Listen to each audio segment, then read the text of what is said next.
Hər müəllim sinfində nizam-intizam arzuluyur, elə deyilmi? Amma əsas sual budur. Buna necə nail olmaq olar? Bugün məhz bu suala cavab axtaracağıq. Müxtəlif yaş qrupları üçün praktik sinif idarə etmə strategiyalarını birlikdə təhlil edəcəyik. Elə bütün yanaşmamızın təməlində də məhz bu fikir dayanır. Məsələ səs-küyə, problemə reaksiya vermək deyil, əksinə problemi önləyən proaktiv bir sistem qurmaqdır. Bax, bütün fərqi yaradan da elə bu yanaşma dəyişikliyidir. Gəlin işin təməlini enək. Şagirdin neçə yaşı olur olsun, uğurlu bir sinif idarə etməsinin təməlində dəyişməz universal prinsiplər var. Bunlar bizim bütün strategiyalarımızı üzərində quracağımız günövrədir. Uğurlu sinif mühitinin resepti əslində bu 6 maddədən ibarətdir. Hazırlıqlı olmaq sizə özgüvən verir. Aydın gözləntilər qarışıqlığın qarşısını alır. Rutinlər isə şagirdlərdə təhlükəsizlik hissi yaradır. Bilirlər ki, onları nə gözləyir. Bütün bunları müsbət rəylərlə, dəqiq planlanmış dərs vaxtı və sakit bir səslə birləşdirəndə, deməli, siz artıq sabit və effektiv bir sistem qurmusunuz. Yaxşı, bəs bu universal prinsipləri fərqli yaş qruplarına necə tətbiq edəcəyik? Təbii ki, şagirdlər böyüdükcə onların ehtiyacları da dəyişir. Deməli, bizim də strategiyalarımız onlarla birlikdə dəyişməlidir. Gəlin, yanaşmamızı hər yaş qrupuna uyğunlaşdıraq. Gəlin, ən kiçiklərdən başlayaq. Onlar üçün düsturumuz çox sadədir. Hər şey struktur, aydın vizual işarələr və oyuna əsaslanan motivasiya üzərində qurulmalıdır. Bu üç element onların dünyasının demək olar ki, açarıdır. Bu yaş qrupu ilə işləyərkən konkret texnikalar, inanın, sözlərdən daha təsirlidir. Məsələn, diqqəti cəlb etmək üçün ritmik şəkildə əl çalmaq və ya lövhədəki rəngli şəkillər onlara daha tez çatır. Gündəlik rutinlərin hər gün eyni olması isə onlara özlərini təhlükəsiz və rahat hiss etməyə imkan verir. Bax, bu fikir K2 siniflərini idarə etməyin demək olar ki, qızıl qaydasıdır. Strukturlaşdırılmış dərs və uşaqların daima məşğul olması həyati əhəmiyyət daşıyır. Çünki onlar üçün boş qalan hər bir dəqiqə xaosa birbaşa dəvətdir. Uşaqlar 3-cü sinifə keçəndə isə yanaşmamızı bir pillə yuxarı qaldırmalıyıq. Artıq qurduğumuz möhkəm struktura yeni bir element əlavə edirik. Şəxsi məsuliyyət. Məqsədimiz onlara təhlükəsiz bir mühitdə məsuliyyət hissini yavaş-yavaş aşılamaqdır. Bu strategiyalar şagirdlərə təhlükəsiz bir çərçivə daxilində müstəqil olmağı öyrədir. Məsələn, sinif köməkçisi kimi rollar onlara təkcə bir iş vermir, həm də məsuliyyət hissini aşılayır. Eyni zamanda təlimatların lövhədə yazılması və ya barmaqlarla geriyə saymaq kimi qeyri-verbal siqnallar onların diqqətini daha asan cəmləməyə kömək edir. Bunun arxasındakı psixologiya isə çox sadədir. Bu yaşda olan uşaqlar üçün struktur sadəcə qaydalar toplusu deyil, həm də bir təhlükəsizlik qalxanıdır.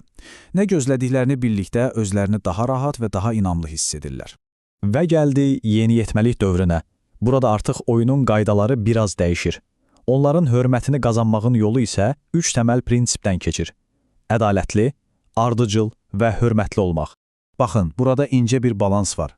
Bu taktikalar yeniyetmələrin artan müstəqillik ehtiyacını nizam-intizamla tarazlamağa kömək edir. Məsələn, onlara tapşırıqlarda seçim imkanı vermək müstəqillik hissini dəstəkləyir.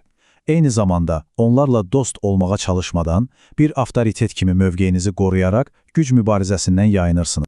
Əgər orta məktəb şagirdləri ilə işləyirsinizsə, bunu yadda saxlayın. Sizin ən güclü silahınız məhz ardıcıllıqdır. Bu, etibar və nüfuz qurmağın yeganə yoludur. Onlar sizin sözünüzün və qaydalarınızın dəyişməz olduğunu gördükdə sizə hörmət etməyə başlayacaqlar. Və nəhayət gəlib çatdıq strategiyamızın son mərhələsinə, yuxarı siniflərə. Burada isə fokus tamamilə fərqlidir. Artıq söhbət qarşılıqlı hörmətə və etibara əsaslanan, demək olar ki, peşəkar bir münasibət qurmaqdan gedir. Buradakı strategiyalar aydın sərhədlər çəkməyə və şagirdləri artıq yetkin həyatın gözləntilərini hazırlamağa yönəlib. Əslində, ən doğru yanaşma onlarla sanki gələcək həmkarlarınız kimi davranmaqdır. Peşəkar, aydın və hörmət çərçivəsində. Bu fikir düşünürəm ki, bütün yaşa uyğun strategiyalar bölməsini mükəmməl şəkildə yekunlaşdırır.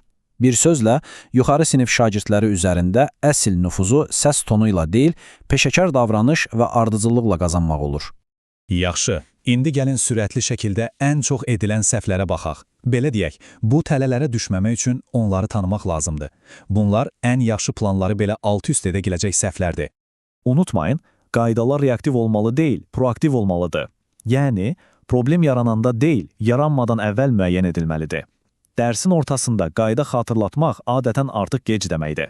Çətin bir davranışla üzləşəndə sakit və peşəkar qalmaq sizin nüfuzunuzu qoruyur. Yadda saxlayın, Siz emosionlarınızla reaksiya verəndə, əslində idarə etməni əldən verirsiniz.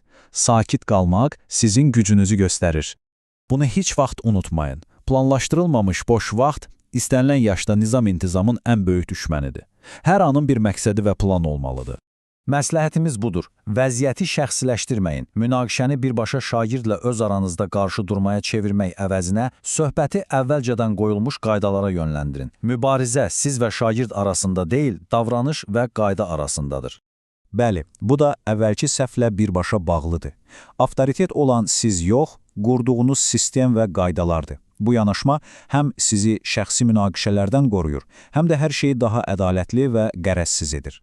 Və beləliklə bütün bu strategiyaları, prinsipləri və səhvləri ümumləşdirən son və bəlkə də ən vacib fikrə gəldik. Bu, sizin sinifdəki ən güclü silahınız olacaq. Bu təhlili düşünürəm ki, şagird davranışına baxışınızı tamamilə dəyişəcək güclü bir fikirlə bitirək. Yadda saxlayın, şagirdlər sizi şəxsən sınamırlar. Onlar sizin qurduğunuz sistemin nə qədər möhkəm olduğunu, yəni sizin ardıcıllığınızı sınayırlar. Onlar sizin zəif nöqtənizi yox, sistemin boşluqlarını axtarırlar.